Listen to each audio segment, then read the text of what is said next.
Okay, the girls are gone. Here's what we ended up with.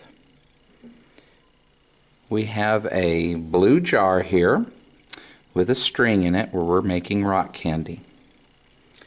We ended up using a total of 500 milliliters of water.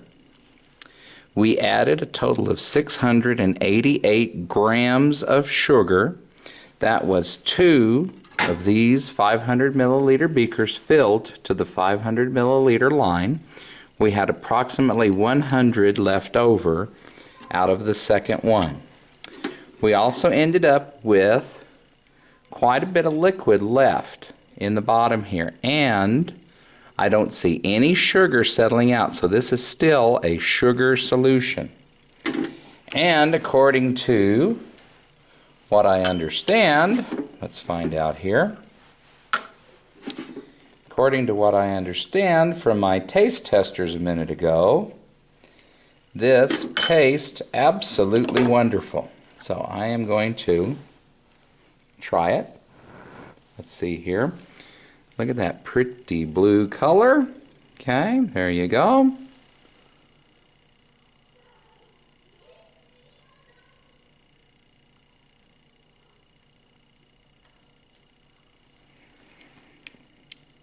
It's very thick,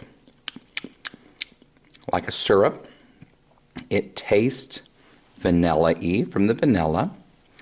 And if I had to say, I would also say it tastes blue. But it's very sweet. And just so everybody knows, because I don't want any fan mail that says I did something wrong, what we did at the end, because of course the girls and everybody wanted to check it, all I did was we took one of these 200 milliliter beakers that had been run through the dishwasher. We barely covered the bottom and let them have a little taste of the solution. When Mia asked for seconds, I said no. Children, sugar bouncing off the wall. Anyway, so once again, this is how we've made the rock candy experiment. We're trying to get it to come back to here, where we've made rock candy.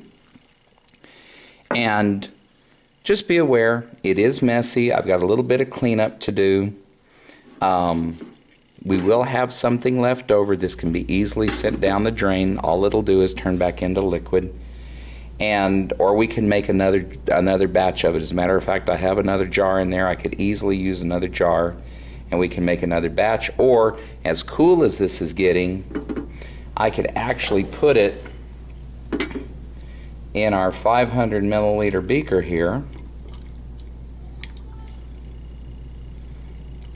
And probably transfer that over. Let's see how much did we actually end up with left over. We ended up with right at 250 milliliters of liquid left over. So we start with 500 milliliters of water. By the time we've added the sugar into it, the vanilla and the food coloring is an inconsequential amount, maybe 20 milliliters. So we start out with 500 milliliters of liquid. We end up with 750 milliliters of solution because the water is carrying all that sugar. Because as you can see, this is clear. Okay, this is clear in there. You can see through the glass that it's clear.